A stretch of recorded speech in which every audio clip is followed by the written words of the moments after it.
La cinquantaine radieuse malgré le temps qui passe, polie, ses corps sculptés sans rides ni rondeurs, cette jeunesse éternelle célébrée par les stars est un rêve pour tous, le modèle à suivre matraqué dans les publicités. Ne faites pas votre âge, parce que vous le valez bien. Pour conserver un corps parfait, il n'y avait jusqu'à présent que la chirurgie esthétique. Des opérations lourdes, coûteuses et parfois risquées. Depuis quelques années, la presse féminine vante de nouvelles méthodes. La médecine esthétique ou comment rajeunir sans bistouri ni anesthésie générale. Des techniques qui font les beaux jours des salons professionnels. En Europe, ce marché pèse 4 milliards d'euros. Par rapport à la chirurgie, ces traitements sont moins chers, plus rapides et surtout plus légers. C'est très facile à injecter. Exemple, les injections de produits pour effacer les rides. Mais ces méthodes sont-elles si inoffensives? Pour attirer toujours plus de clients, certains médecins n'hésitent pas à jouer les apprentis sorciers. Enquête sur l'autre visage de la médecine, celui qui transforme les patients en cobayes au nom des intérêts financiers. Planets are evolving to music of the spheres, stars that glitter strangely, shining my way through, signals from the ether, messages that tell me. La médecine esthétique, c'est la promesse d'un corps entièrement remodelé en moins d'1 heure. Pour rajeunir le visage, l'injection d'un produit sous la peau permet de lisser le front, effacer les cernes, rehausser les pommettes et repulper les lèvres. Pour répondre au complexe des hommes, la calvitie, la médecine esthétique a une solution. Implanter des micro-racines de cheveux. Pour sculpter leur corps, des injections permettent de décupler les pectoraux. Pour les femmes, ces mêmes piqûres peuvent regonfler les seins et remonter les fesses. Seulement les produits injectés sont-ils vraiment sans danger? Premier marché de la médecine esthétique, les rides.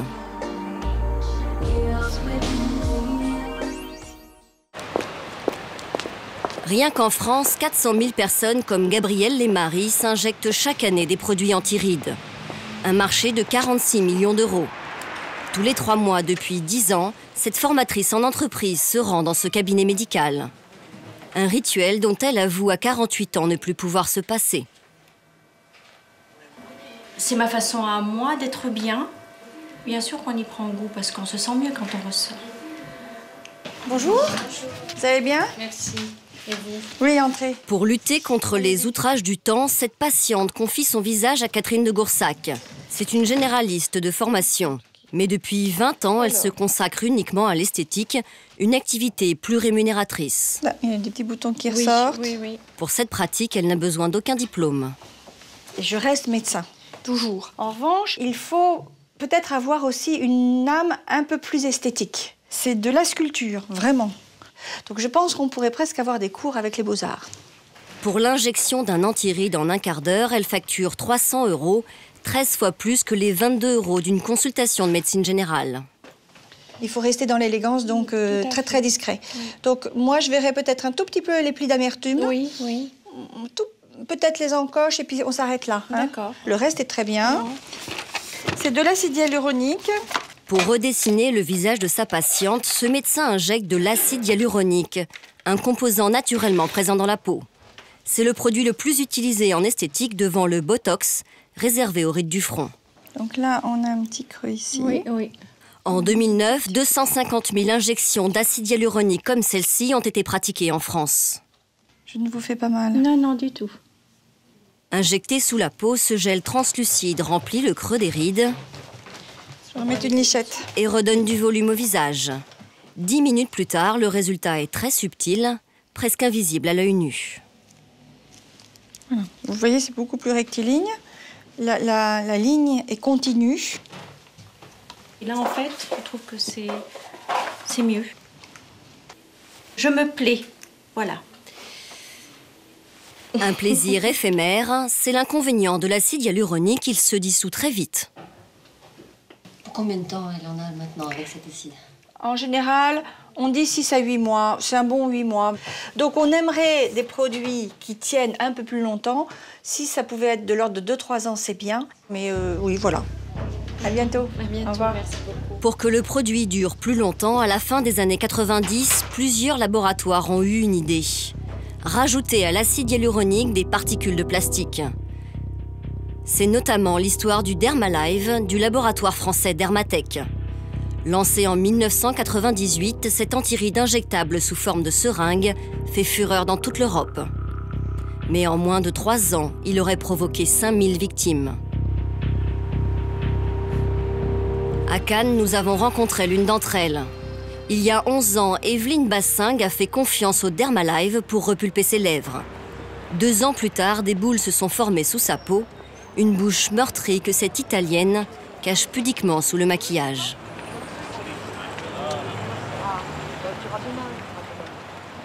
C'est très contraignant d'être au milieu de la foule et je me sens handicapée quelque part, je me sens regardée par les gens avec un regard qui n'est pas très supportable. En fait, une injection, c'est rien du tout, mais il peut gâcher une vie. À 53 ans, Evelyne et son mari ont dû tirer un trait sur leur vie mondaine. Voilà. Il y avait une vie sociale, il y avait les podiums. Jusqu'à ses 30 ans, Evelyne était mannequin en Italie. Ça me fait de la peine tout ça. J'ai plus envie de regarder tout ça parce que ça me fait rage. Un visage défiguré, mais les plus gros dégâts sont à l'intérieur de sa bouche. Sous la peau, ça remonte pratiquement jusqu'à là. Figurez-vous que quand je me mords, cette boule où il y a les granulums à l'intérieur. Alors là, je ne vous dis pas que j'ai envie de prendre la tête et la cogner contre le mur tellement... Et il n'y a rien à faire, je ne peux pas prendre l'aspirine pour ça. C'est comme avoir la viande, la chair vive sans aucune protection. Ça brûle, ça gratte, ça démange, j'ai envie de... Et c'est une douleur épouvantable. Et c'est toute la vie du couple qui est chamboulée. On ne peut plus s'embrasser. On ne peut plus avoir un rapport sexuel normaux. Hein, même si on a passé un petit peu l'âge. À l'époque, le médecin d'Evelyne avait pourtant assuré que le Dermalive était sans danger. Voilà l'original. Pour preuve, cette publicité qu'elle a précieusement gardée. Tout d'abord, une tolérance remarquable, application sûre, etc., etc. Une nouvelle formule plus sécurisante, plus pratique et plus économique des compléments de rides. Bah, c'est fantastique. C'est du parfait. On est bluffé. On est prise dans un piège. Depuis 9 ans, Evelyne a tout tenté pour effacer ses granulomes. Aucun médicament n'a été efficace. Alors ce soir, son dernier recours est une opération chirurgicale. Un comble pour cette patiente qui croyait échapper au bistouri grâce à la médecine esthétique. On va s'efforcer de faire des incisions les plus petites possibles pour aller déloger ce produit. La durée de l'opération est dépendante de la quantité de produit à retirer, de la facilité ou de la difficulté avec laquelle on va pouvoir le retrouver. Chez vous, il est clair qu'on va en avoir pour plus de 2 heures. Hein. C'est un minimum. Mais un médecin, quelle garantie il peut donner? Mais on ne peut pas vous garantir qu'on enlèvera tout. Sinon, il faudrait vraiment être radical, presque comme s'il s'agissait d'un cancer. Il faudrait vous enlever toute une tranche de chair avec des cicatrices beaucoup trop grandes. Et encore même, on ne serait peut-être pas encore sûr d'avoir tout enlevé. Pour Evelyne, cette incapacité de la médecine à la guérir est difficile à admettre. Qu'est-ce que vous voulez? Le moral, il est dans les chaussettes. Hein. Je m'attendais aussi, en espérant un miracle, que la médecine il peut faire quelque chose de plus. Si on lui avait dit « Madame, vous risquez d'être défigurée, d'avoir des difficultés pour parler, pour avaler, etc. et c'est une chance sur 2000 », elle ne l'aurait pas fait, je pense. Malheureusement, certains laboratoires n'hésitent pas à essayer de jouer de certains mots, de présenter les choses de certaines façons, à but purement lucratif. Okay. Bon courage. Au revoir, docteur. Au revoir. Cette opération chirurgicale, Evelyne n'a pas les moyens de se l'offrir. Depuis 4 ans, elle se bat donc en justice pour obtenir réparation auprès de Dermatech, le fabricant du Dermalive. Rien qu'à Paris, elles sont une trentaine de victimes comme Evelyne à avoir porté plainte. Elles ont été reçues ici, à l'hôpital Saint-Louis, par le chef du service de dermatologie. Alors, je vais sortir mon book des horreurs. Franchement, des horreurs. Patrice Morel est aussi expert auprès des tribunaux. Il est mandaté par les juges pour analyser les cas de complications. Ces 10 dernières années, le produit le plus dévastateur, c'est le Dermalive. On va faire un petit panel, hein. Alors, la plus belle ligne, c'est évidemment le Dermalive. C'est des tuméfactions, des inflammations, des boules dans la peau, des gonflements qui déforment la surface du visage, qui sont douloureuses, qui sont très inesthétiques. Ces dégâts sont tous causés par les fragments de plastique contenus dans le Dermalive et que le corps ne parvient pas à rejeter. Le minimum à demander, c'est qu'est-ce que vous m'injectez? Et surtout, tout refuser, si ce n'est pas de l'acide hyaluronique pur. Pourtant, entre 1998 et 2007 en Europe, les médecins ont injecté du Dermalive à 170 000 patients. Les experts estiment qu'il aurait fait 5 000 victimes.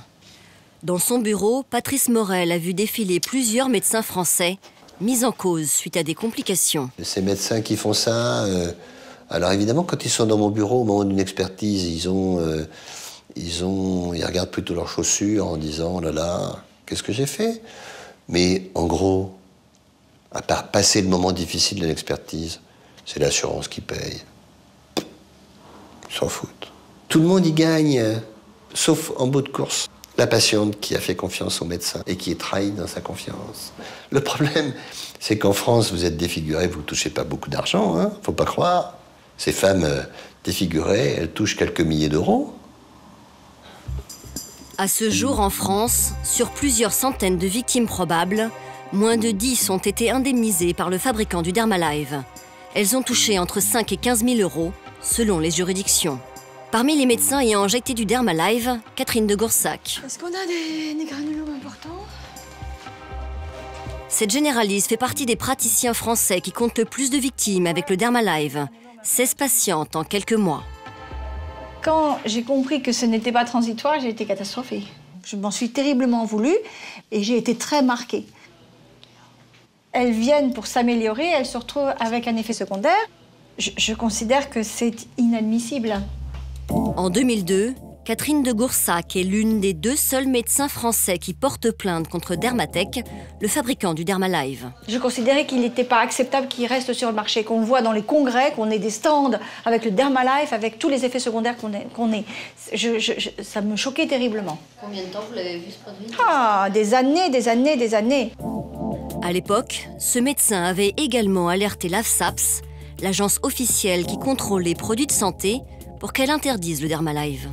Vous aviez plusieurs personnes à l'AFSAPS qui se sont occupées des dossiers et à chaque fois, j'ai eu du mal à les joindre et ensuite on me disait qu'il y avait, je vous dis, trop peu d'effets secondaires pour qu'il y ait quelque chose, ou ensuite ils ont dit on va faire une cellule de réflexion, mais pendant ce temps-là, les patients étaient injectés. Vous comprenez, il y a un problème de temps. Pendant 8 ans, cette généraliste va se heurter à l'inertie de l'État. Le produit, lui, continue d'être utilisé par les médecins. En 2004, alors que des centaines de victimes sont recensées depuis 5 ans, que l'AFSAPS a été alertée, que plusieurs plaintes ont été déposées, le laboratoire continue de promouvoir le Dermalive comme si de rien n'était. La preuve, cette lettre publicitaire envoyée en 2004 à tous les praticiens. Dermatech y affirme: le Dermalive constitue une excellente alternative pour les patients qui ne souhaitent pas avoir recours à des injections répétitives. Pourquoi les autorités sanitaires n'ont-elles pas réagi alors qu'elles connaissaient l'existence de plusieurs centaines de victimes en France? Pour le comprendre, nous nous rendons à l'AFSAPS, l'agence du ministère de la Santé qui a le droit de vie et de mort sur les produits pharmaceutiques. C'est le service de Jean-Claude Ghislain, responsable des antirides injectables, qui a reçu les signalements de Catherine de Goursac. Des alertes restaient lettres mortes. À l'époque, ce dossier n'a pas été conclusif. Alors, on peut le regretter. Quand ce médecin vous signale 16 cas de complications sur 500 patients injectés, c'est pas conclusif? On peut considérer que c'est problématique, mais en même temps, on ne va pas refaire l'histoire. Donc, c'est probablement que les systèmes de vigilance n'ont pas réussi à conclure de nature à conduire à une décision d'interdiction du produit. Donc, ça laisse penser qu'il faut probablement être beaucoup plus vigilant sur des signaux atypiques dans ce domaine. Aussi étonnant que cela puisse paraître, l'AFSAPS n'a jamais interdit le Dermalive. Il s'est vendu pendant 9 ans en toute impunité. Ce n'est qu'en 2007 que sa mauvaise réputation a provoqué le dépôt de bilan de son fabricant. Nous avons cherché à contacter les anciens responsables de Dermatech, le fabricant du Dermalive.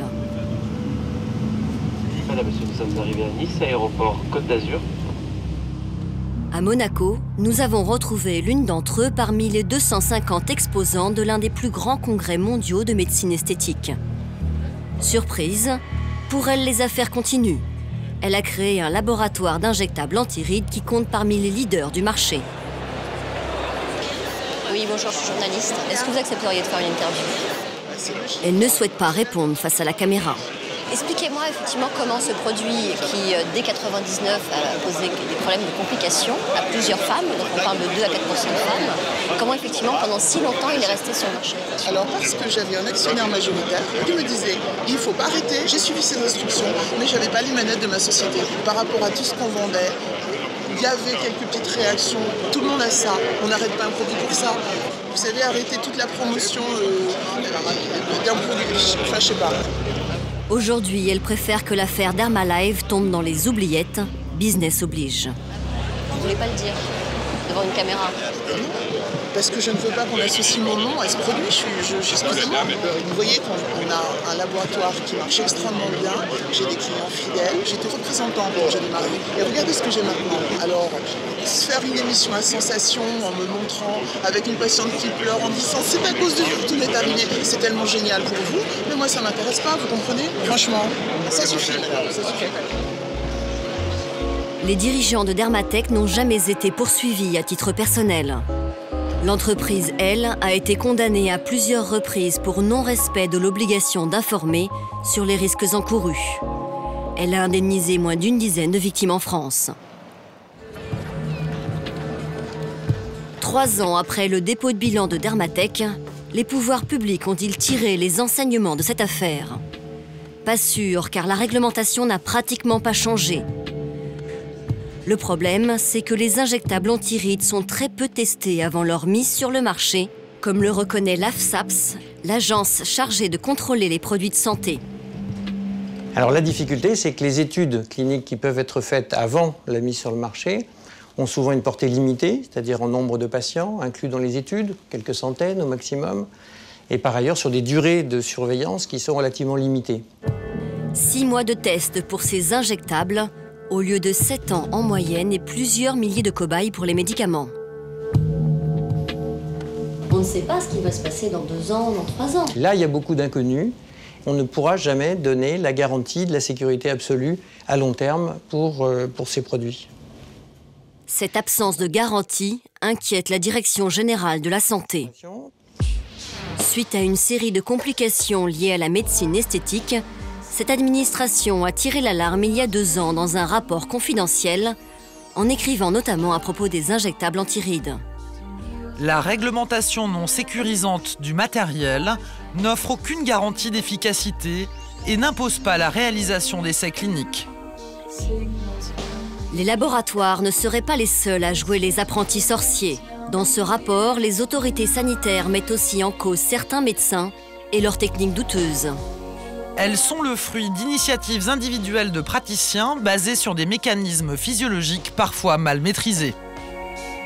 Parmi ces méthodes, celle qui vise à rendre la peau plus lisse. Car aujourd'hui, pour être belle, il faut paraître jeune. Ce désir est véhiculé sur les podiums où les visages diaphanes font figure de modèle. Jusqu'à présent, pour retendre la peau, il n'existait que le lifting, une opération chirurgicale lourde et coûteuse. Dans les années 80, des médecins inventent une nouvelle méthode plus légère, les fils tenseurs. Il s'agit d'implanter sous la peau des fils synthétiques ou métalliques pour remonter le bas du visage. Mais ce procédé est-il efficace et surtout sans risque? À Paris, nous avons rencontré l'un des inventeurs de cette technique. À 2 pas des boutiques de luxe de l'avenue Montaigne, voici la clinique du rond-point des Champs-Élysées. C'est l'un des plus gros centres esthétiques de France, répartis sur les 5 étages de cet immeuble haussmannien. Clinique du rond-point, bonjour. Cette entreprise cotée en bourse est dirigée par un médecin généraliste. On va commencer par ça. Le docteur Guy Haddad. Voilà. Et la tache qui va disparaître, mais comme par enchantement. Bien, venez. Cet empire, Guy Haddad le construit depuis 30 ans. Alors, c'est quand même assez immense, hein. Dès sa sortie de l'université, il s'est lancé dans le business de l'esthétique. Touché par la folie des grandeurs, il se vit comme un visionnaire. Depuis 30 ans, il expose dans ses livres ses inventions en matière de médecine esthétique. Ce livre, il a 30 ans. Vous avez compris? Visage, déjà. On m'a dit un jour que j'étais un sphinx, que j'avais des visions. Je suis un peu le Jules Verne qui n'a pas su réaliser tout. Vous voyez, par exemple, j'ai pensé à la destruction des graisses au laser en 92. Aujourd'hui, c'est une réalité. Le fil d'or, il y a 30 ans. Vous avez compris? Le fil d'or, c'est devenu sa marque de fabrique. Pour nous montrer cette technique, Guy Haddad a convié une cliente fidèle de la clinique. Aujourd'hui, Marie veut de l'or pour son décolleté. Il y a 5 ans, elle a déjà fait le visage et elle en est très fière. Sur votre ovale, le visage, les fils Je sais d'or ont pas, marché. vous pensez que je fais 52 ans? Bah oui, forcément, oui, bien sûr. Ah oui, mais vraiment, oui, il y a eu un résultat, oui. Pas de bloc opératoire, ni d'anesthésie générale, et la promesse d'un résultat éclatant. Alors, le fil d'or, c'est là où ça marche le mieux. C'est le décolleté. Ça va être lisse comme un miroir. Il n'y aura plus le côté fripé superficiel. C'est ça, le fil d'or. Au bout de cette aiguille, le fil en or, 24 carats. Cool? Confiance, hein? Oui. Faut passer par des points d'acupuncture. Vous avez eu mal? Pas du tout. Pas d'allergie, pas de rejet? C'est endormi. Je jure, franchement, je ne sens rien. Vous avez compris que je traverse quand même tout sans anesthésie. N'est anesthésié que l'entrée et la sortie. Ça ne s'apprend pas, mais ça se sent. C'est les doigts. Vous comprenez bien qu'un acte comme ça, vous croyez que vous formez un médecin, il va faire ça? Le type, il va trembler. Il va dire, ah, c'est bidon.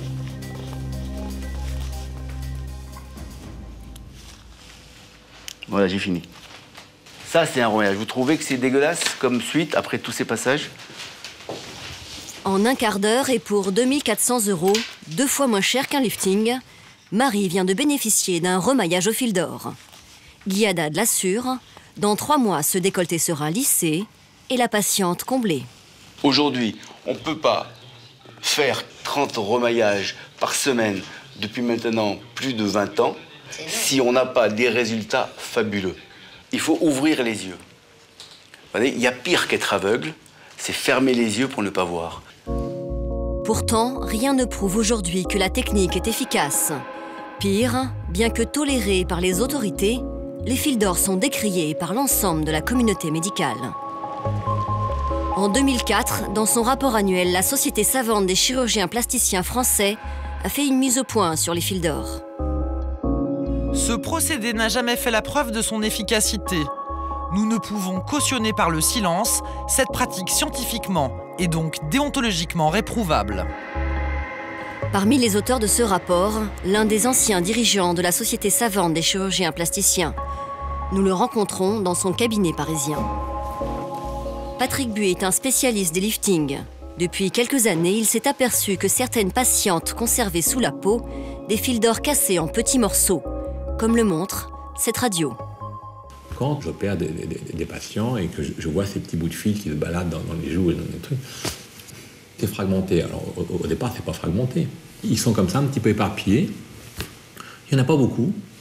Comment ils sont souvent en profondeur, un petit peu dans la graisse. Comme ça, c'est ça. Dans la graisse, un petit peu partout. On a souvent beaucoup de mal à tous les retirer, alors on en retire quelques-uns. Autre problème, insérer des fils tenseurs dans le visage, c'est prendre le risque de toucher avec l'aiguille l'un des 24 nerfs qui le quadrillent. Allez, voilà. Ici, toutes ces zones-là sont des zones dangereuses. Quand on voit l'anatomie, tout ce qui est en jaune, ce sont des nerfs. Et vous voyez, ça en fait beaucoup quand même. Hein. Et tous ces nerfs peuvent être lésés par une chirurgie à l'aveugle. On aura une petite asymétrie, on va dire une petite irrégularité au sourire. Au sourire, on va avoir une lèvre qui va bouger un petit peu moins, comme ça. Ou un sourcil qui va moins remonter quand vous montez comme ça. Une paralysie du visage, c'est ce qu'a enduré pendant 2 ans une habitante du Var, dans le sud de la France. Ancienne réceptionniste d'hôtel, Elisabeth a préféré rester anonyme. À l'âge de 56 ans, cette Française d'origine hollandaise s'est fait poser dans le visage des fils tenseurs synthétiques. C'était en 2005. Sur la joue droite, l'opération se déroule bien, mais quand le médecin passe à gauche, il enfonce l'aiguille trop profondément et sectionne un nerf. Voici une photo d'Elisabeth, 10 jours après l'intervention. Donc voilà, le côté droit, il est à peu près correct. Et le côté gauche, il s'est affaissé complètement et j'avais un trou dans la joue. J'étais handicapé, vraiment. Hein. J'étais complètement paralysé du côté gauche. Je ne pouvais ni manger correctement, ni boire correctement. Parler, c'était difficile. Et les P et les B et tous ces consonants, ça ne marchait pas du tout. Et quand je me voyais dans le miroir, c'était une autre histoire. C'était pas drôle, vraiment. Elisabeth restera défigurée pendant 2 ans. Là encore, c'est un chirurgien réparateur qui va la sauver. Cette spécialiste mettra 6 heures pour reconstruire son visage. Donc il fallait retirer tous les fils. Donc comme le muscle et tout ça s'était touché, elle a dû travailler dur. Mais elle était toute fière qu'elle avait réussi à la fin. Depuis, Elisabeth a gagné son procès contre le médecin qui l'a mutilée. Elle a touché 14 000 € d'indemnité. 3e et dernier grand marché de l'esthétique, la minceur. Dans les publicités et les défilés de mode, les corps filiformes s'imposent comme le modèle à suivre. Pour effacer ces rondeurs sans sport ni régime, il n'y avait jusqu'à présent qu'une seule méthode, une opération chirurgicale. La liposuction, un grand tube de métal inséré en profondeur qui casse et aspire la graisse. Mais dans les années 90, des médecins ont inventé une technique plus douce, à base de simples piqûres, la lipolyse par injection.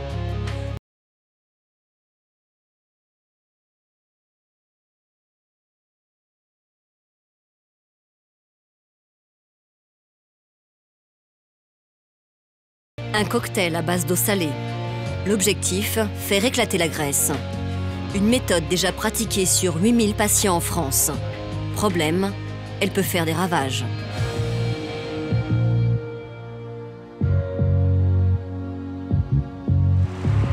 Pour rencontrer l'une des victimes de la lipolyse par injection, nous nous rendons à Nice. Depuis 5 ans, Élodie boite à cause d'une douleur insupportable dans la jambe droite. Son histoire commence en 2005. À l'époque, elle était danseuse professionnelle sur la Côte d'Azur. 3 000 € par mois, plusieurs spectacles par semaine, une vie plutôt trépidante. Alors ici, moi je suis là. Il m'arrivait de faire 3-4 galas par soir. Là, c'était une revue musicale. Danseuse de cabaret, souvent très dénudée, Élodie devait afficher une plastique parfaite. À 35 ans, pour pouvoir durer dans le métier, elle décide de recourir aux injections anticellulites. Là, c'est encore moins. Malgré tous vos efforts, vous avez quand même de la cellulite qui s'installe. Hein, et puis, si vous voulez continuer dans le métier, il faut parfois un peu tricher aussi. Et voilà, mais ce jour-là, en franchissant la porte de son cabinet, loin de moi l'idée que tout ça serait du passé. Son médecin a injecté dans chaque jambe un demi-litre d'un mélange à base d'eau salée. Le but, faire éclater sa cellulite. Mais dans les jours qui suivent l'injection, sa cuisse droite réagit très mal. Le liquide détruit les tissus. Douleur, fièvre et infection, pendant 1 an, Élodie ne peut remonter sur scène. Quand vous ne dansez plus, vous perdez tous vos acquis. On ne rattrape pas 15 ans, 17 ans de formation après 1 an d'arrêt maladie. Aujourd'hui, Élodie ne peut plus danser. Elle vit de petits boulots et continue de subir tous les jours de violentes douleurs. C'est comme qui dirait de l'acide qu'on vous aurait mis et qui vous brûle, mais en permanence. Ce sont des douleurs qui arrivent n'importe où, n'importe comment. Et je veux dire, il n'y a pas de facteur déclenchant. Tout ça pour avoir fait confiance à une pseudo-méthode miracle. Chaque jour, elle fait désormais une halte à la pharmacie. Bonjour. Un plâtre américain, vous en avez ou pas? Oui, oui. Voilà, il m'en faudrait 2, s'il vous plaît. Puis vous allez me redonner aussi une boîte de Saint-Ol Kiné, patch chauffant. Oui. Apparemment, c'est le dernier, ouais. Bon. Et voilà. Merci. Donc ça coûte à peu près, vous avez vu, à peu près 7 € pièce, fois 2 par jour. Vous voyez, faites le compte à la fin du mois, qu'est-ce que ça peut représenter? Autant dire que c'est une rente. Franchement, c'est ça ou le martyr. Au choix. Merci, bonne journée, au revoir. Non remboursé par la sécurité sociale, son arsenal antidouleur lui coûte 400 € par mois. 5 ans de souffrance, 19 médecins consultés, en vain. Pour sortir enfin de ce cauchemar, Élodie vient de parcourir 1000 km pour se rendre à l'hôpital Henri Mondor de Créteil, en région parisienne. Elle a rendez-vous avec un grand spécialiste de la chirurgie réparatrice. On ne frappe à toutes les portes jusqu'à ce que vous trouviez quelqu'un qui vous dise « ben moi je veux bien essayer quelque chose ». Et manifestement, ce médecin semble être le seul à pouvoir apporter une thérapeutique à mon cas. Ce médecin, c'est Laurent Lantieri, une sommité de la chirurgie. Il y a 3 semaines, il a tenté une opération pour soulager Élodie. Bonjour, vous allez bien? Mais elle a toujours mal. Depuis 4 ans, Laurent Lantieri a traité plusieurs cas comme le sien, liés aux injections d'eau salée. Vous n'aviez pas un aspect esthétique qui était déplorable par rapport à d'autres accidents que je vois. Par contre, vous aviez cet aspect de douleur. Et j'ai d'autres patients pour lesquels il y a aussi cet aspect de douleur. Rhabillez-vous, je vous en prie. Oui.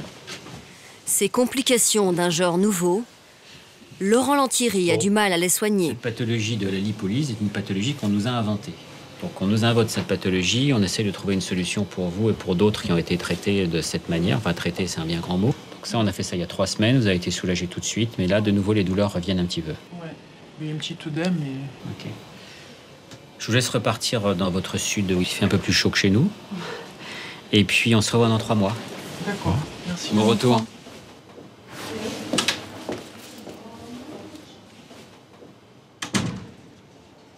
J'ai vu des cas dramatiques. Il y a une patiente qui a failli mourir, qui a été hospitalisée chez nous pour ça. Et je dis pour l'instant, arrêtons ces méthodes-là. Tant que nous n'avons pas évalué sérieusement la lipolyse dans un essai thérapeutique correctement fait. Ce qui n'a jamais été fait. Cette technique doit être interdite jusqu'à nouveau ordre. Aujourd'hui, des voix s'élèvent contre la lipolyse par injection. Et l'une d'elles a du sens. C'est celle de Serge Bernstein, l'inventeur de l'injection d'eau salée. 15 ans après avoir imaginé cette technique anticellulite, il regrette d'avoir mis entre les mains de ses confrères une méthode aussi délicate à utiliser. Je me suis rendu compte qu'il y avait énormément de médecins qui faisaient n'importe quoi. On va injecter n'importe quelle quantité, n'importe quelle dilution. J'étais complètement dépassé par on va dire, l'engouement des médecins. On m'a reproché notamment que certains médecins que j'avais formés aient eu des accidents. Et moi-même, j'en ai eu des accidents. En juillet 2009, le Parlement a voté une loi permettant de proscrire par décret certaines pratiques de la médecine esthétique. Les actes à visée esthétique dont la mise en œuvre présente un danger grave ou une suspicion de danger grave pour la santé humaine peuvent être interdits. Bannir les injections anticellulites qui ont fait des dizaines de victimes en France est donc désormais possible. Mais cette arme juridique, le ministère de la Santé ne l'a pas utilisée. Pourquoi l'État ne réagit-il pas? Nous avons posé la question au directeur général de la santé. C'est lui qui peut interdire les pratiques douteuses. Mais pour Didier Houssin, la lipolyse par injection mérite encore réflexion.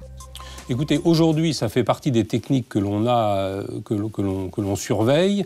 Il n'y a pas de décision de prise d'interdire précisément cette technique. En attendant, des patientes sont traitées par cette technique. Vous me dites que la lipolyse par injection continue d'être pratiquée. Eh bien, si, ça va faire partie effectivement des techniques sur lesquelles on va sans doute avoir une attitude particulièrement vigilante. Moi, je n'ai pas une vision aujourd'hui de est-ce qu'il y a beaucoup de médecins qui font ça, est-ce que mais si l'image de la voilà, mais écoutez, faites-nous part de ce que vous avez pu identifier dans ce domaine, parce que peut-être qu'il y a une réaction nécessaire. Oui. Ben oui. Sûrement. En attendant que les pouvoirs publics se décident à réagir, tenez-nous au courant. Des centaines de médecins continuent les injections anticellulites. Certains importent même illégalement des produits de l'étranger. C'est ce que nous allons constater à Nice, grâce à une amie d'Élodie, l'ex-danseuse de cabaret. À notre demande et en restant anonyme, Muriel se rend chez le médecin qui a endommagé la cuisse de sa copine. Suite à la plainte d'Élodie, il a été condamné à 6 mois d'interdiction d'exercice de la médecine. Aujourd'hui, propose-t-il toujours la lipolyse à ses patients? Voici le médecin. Ce généraliste affiche des diplômes en tout genre, en bonne place, justement celui sur la lipolyse par injection. Alors, racontez-moi, qu'est-ce que vous avez? En fait, je suis intéressée, mais j'aurais voulu en savoir un petit peu plus. Ouais. Il va aussitôt proposer à Muriel le même cocktail d'eau salée qui a blessé les cuisses d'Élodie. Pendant qu'on maigrit, on fait des injections de sérum physiologique avec un produit qui s'appelle le bicarbonate de sodium, avec un peu d'anesthésiant. Alors là, on le fait partout, on le fait du ventre, on le fait des hanches, on le fait des cuisses. Il va même aller plus loin en proposant à Muriel de lui injecter un autre produit qu'il importe illégalement en France, la phosphatidylcholine. À l'origine, ce médicament servait à traiter les embolies pulmonaires. En 2001, des médecins brésiliens ont imaginé l'injecter sous la peau pour détruire la cellulite. Suite à des cas de nécrose, cette technique a été proscrite au Brésil. Le médecin n'en dira rien à Muriel. Après cela, il vous reste des dépôts localisés. On propose ou une séance de phosphatidylcholine, c'est-à-dire de l'acétylcholine dans le soja, pour terminer le résultat. Ça va donner à peu près une perte de 25 à 30% de volume sur une surface localisée. C'est-à-dire c'est pas mal. Pour faire mouche, ce généraliste n'hésite pas à jouer les VRP. Est-ce que moi j'ai une chance? Chez les gens qui écoutent, c'est 100%. Il y a des effets indésirables. Les effets indésirables, ce sont perdus. Bon, je vais encore réfléchir et puis je vous informe rapidement. Et à ce moment-là, dès que c'est bon, on peut commencer assez rapidement. Déjà, je vous donne un conseil, c'est de pas réfléchir. Comment des médecins se procurent-ils ce produit interdit en France? Grâce à des laboratoires qui l'importent illégalement, un délit puni de 2 ans de prison et 30 000 € d'amende. Témoignage au téléphone d'une employée qui vendait sous le manteau de la phosphatidylcholine aux médecins français. Vous aviez beaucoup de clients? Énormément. J'en ai 110. Quand je dis 110, j'en ai un peu plus. Ça veut dire quoi, 400, 500 sur la France? Oui, largement. Largement. D'accord. Quand même grave que des gens mettent sur le marché un produit aussi dangereux. Ironie du sort, cette commerciale a elle-même été victime de la phosphatidylcholine. Moi-même, je m'en suis injectée. Oui. Et j'ai eu une intervention puisque j'ai eu une hernie ombilicale. Oui. Et le chirurgien, il a passé plus de temps à nettoyer tout ce qui était nécrose et tout ça qu'à retirer mon hernie ombilicale, en fait. Hein. Ah oui, d'accord. C'était incroyable, quoi. Moi, je me suis déglinguée, quoi. Déglinguée. Utilisée en toute discrétion par plusieurs centaines de médecins en France, la phosphatidylcholine est même régulièrement évoquée dans les séminaires médicaux, comme à l'IMCAS, un colloque sur l'esthétique qui réunit tous les ans 3000 praticiens au Palais des Congrès à Paris. Voici le programme des conférences de janvier 2010. Sur 3 jours, on y parle à 3 reprises de la PPC, l'abréviation de la phosphatidylcholine. Pourquoi tant de discussions autour d'un produit interdit? Nous allons poser la question à l'organisateur du salon. Ce soir, il reçoit dans ce pavillon chic, près du bois de Boulogne. Ce chirurgien plasticien a invité tous les orateurs de son congrès. Il reconnaît que la phosphatidylcholine est exposée dans les conférences, mais ce serait uniquement pour faire des mises en garde. On dit toujours, par exemple, dans le cas de la phosphatidylcholine, que c'est un produit qui n'a pas l'autorisation qu'on appelle l'autorisation directe du ministère de la Santé. Et pour nous, on n'est pas à le conseiller. Je pense qu'effectivement, il peut y avoir des risques et que le rapport sécurité sur bienfait pour le patient n'est pas suffisant. Et vous pensez que les médecins, ils l'entendent quand ils viennent au congrès, ça? On fait tout ce qu'il faut pour qu'ils l'entendent. On essaye de faire en sorte que... Ça passe pas la promotion, quoi, quelque Exactement. part. Le congrès ne vanterait donc pas les bienfaits de la phosphatidylcholine. Pour le vérifier, nous nous y rendons le lendemain du gala. Comme souvent, les débats scientifiques sont interdits à la presse. Nous entrons donc en caméra cachée pour assister à l'une des conférences sur la phosphatidylcholine. Surprise, à la tribune, un médecin français se livre à un véritable plaidoyer en faveur du produit. Premièrement, je vais parler de la phosphatidylcholine et du déoxycholate. Aujourd'hui, l'efficacité sur la cellulite est bien établie. Nous savons que c'est une molécule très efficace. Ce produit marche extrêmement bien. Maintenant, la sécurité. Pour moi, il n'y a aucun effet secondaire sérieux. Le seul problème, c'est son statut légal. Sur les 3 exposés consacrés à la phosphatidylcholine, et contrairement à ce que nous a affirmé l'organisateur du salon, aucune critique n'a été émise. Plus grave encore, nous allons découvrir qu'en s'inscrivant sur le site internet du colloque, les médecins peuvent se former à l'utilisation de ce produit interdit en France. La preuve, ces cours vidéo. Lorsque nous cliquons sur l'un d'entre eux, surprise. Pour l'instant, je vais travailler donc un cocktail classique de phosphatidylcholine et de déoxycholate et le déoxylise.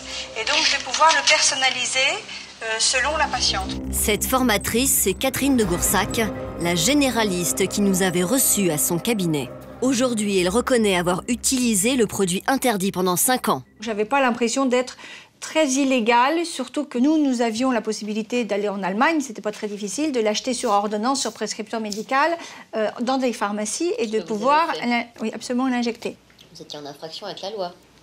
Le Conseil de l'ordre m'a convoqué pour ça, pour me dire qu'en fait c'était illégal parce que je lui faisais traverser la frontière. Et que j'ai pas le droit de faire traverser la frontière à un produit. Voilà. Le monde légal n'est pas toujours le monde scientifique. Jusqu'en 2008, Catherine de Goursac a importé illégalement de la phosphatidylcholine.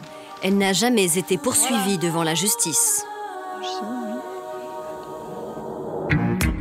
Aujourd'hui, la médecine esthétique remporte un tel succès auprès des généralistes qu'une faculté de médecine française, celle de Bobigny, a décidé de créer en 2006 un diplôme spécialisé. Objectif, mieux encadrer la profession. Dans cette faculté de banlieue parisienne, depuis 4 ans, 400 médecins ont suivi cette formation continue de 2 ans. Parmi eux, une généraliste de Champagne-Ardenne. Il y a 3 ans, Catherine Bucholzer s'est inscrite au cursus universitaire de Bobigny. L'esthétique, c'était pour elle l'envie de gagner plus d'argent. Mais elle va rapidement déchanter, au point de claquer la porte. Attendez, je suis comme tout le monde, je ne vais pas dire non plus que j'aime pas l'argent. Je dirais simplement qu'il y a une façon de le gagner. Et qu'on doit le gagner dignement. Donc à partir du moment où vous découvrez un monde où il n'y a pas d'honneur et pas de probité, vous prenez vos clics et vos claques et vous quittez, vous désertez ce type d'enseignement qui n'a pas lieu d'être dans une faculté. La première chose qui l'a choquée, c'est la légèreté avec laquelle les professeurs enseignaient des techniques esthétiques potentiellement dangereuses. Pour les injections anti-rides, par exemple, les travaux pratiques consistaient notamment à s'entraîner sur des légumes. Alors voilà, je vous présente 2 patients. Ces 2 cobayes étaient fournis par les enseignants. Ça, c'est une dame avec une grosse ride.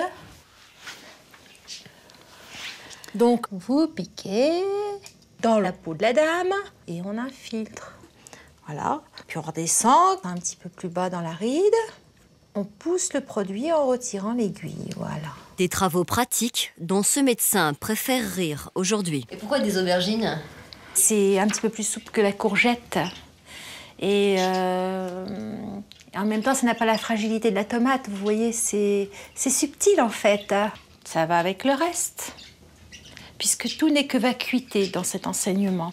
Les gens finissent par apprendre sur leurs propres patients, forcément. Deuxième déconvenue pour Catherine Bucholzer.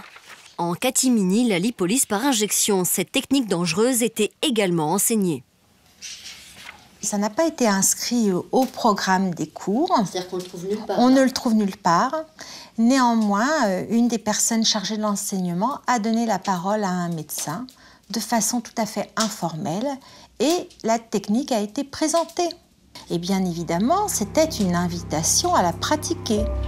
Preuve que ce médecin dit vrai, voici les cours sur la lipolyse par injection délivrés à l'université en 2006 et 2007. Un manuel du parfait chimiste.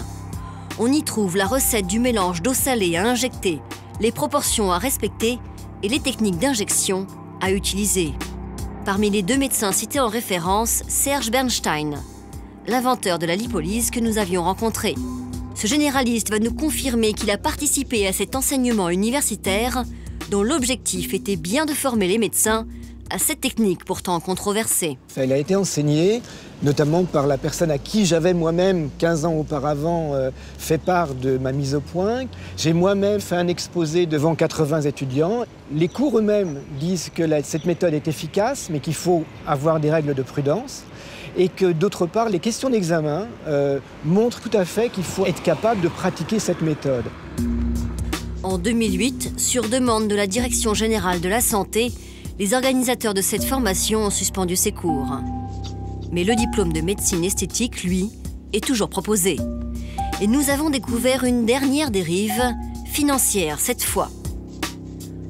En toute illégalité, certains laboratoires pharmaceutiques ont versé de l'argent à un intervenant du diplôme de Bobigny.